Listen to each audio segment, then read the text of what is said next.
ginigit-git nyo yung mga tao ko dyan sa envelope na yan.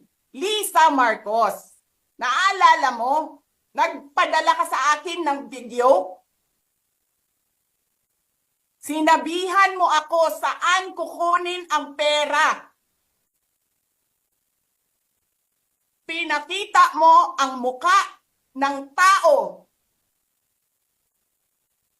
doon sa video message mo.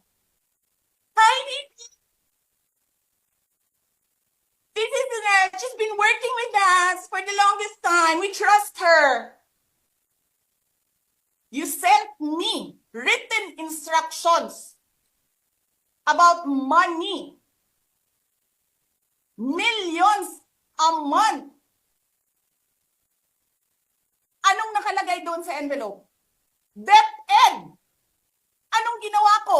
Binigay ko sa DepEd. Putak na mukha.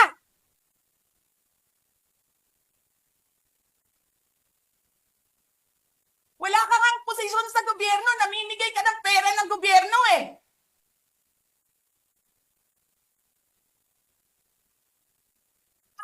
Sisirain mo yung tangal ng mga kasama ko sa Office of the Vice President.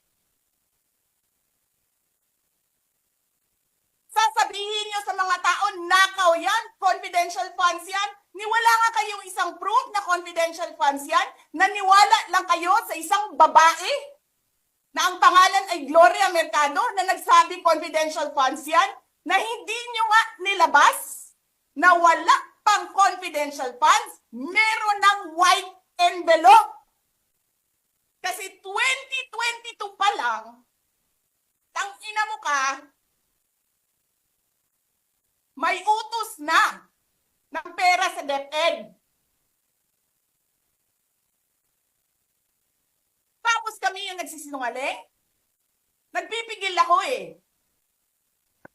Kasi gusto ko lang magtrabaho. Gusto ko lang tapusin nyo na yung show ninyo dyan sa House of Representatives para makabalik na kami sa trabaho namin.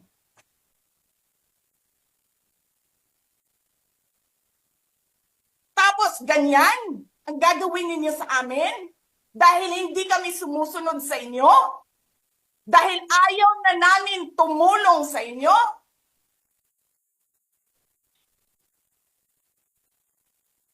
Ganito gagawin ninyo?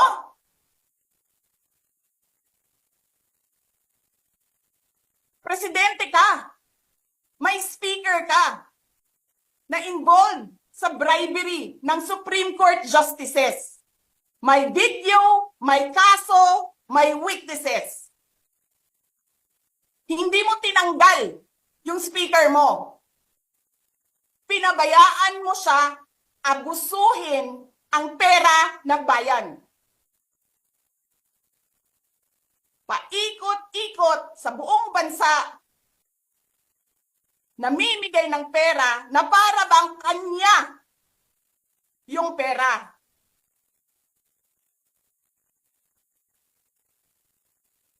Eh di ba nga, lagi niyo sinasabi separation of powers? Anong trabaho ng legislative branch? Gumawa ng batas. Anong ginagawa ni Martin Romualdez? Nagdidirect ng DSWD, namimigay ng ayuda,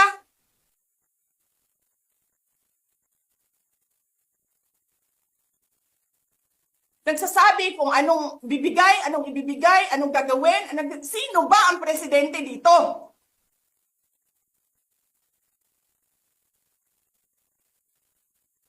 Alam nyo, alam namin, mali ang ginagawa ninyo. Sinabihan ko lang mga kasama ko sa Office of the Vice President, pasensya na, sumunod na lang tayo para matapos na sila.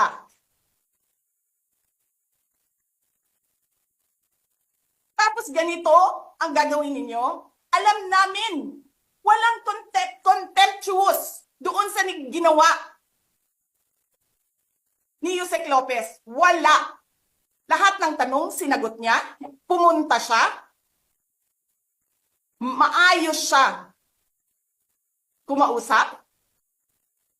And then sasabihin ninyo sa amin, bakit kami susulat sa COA? Bakit hindi kami susulat sa COA?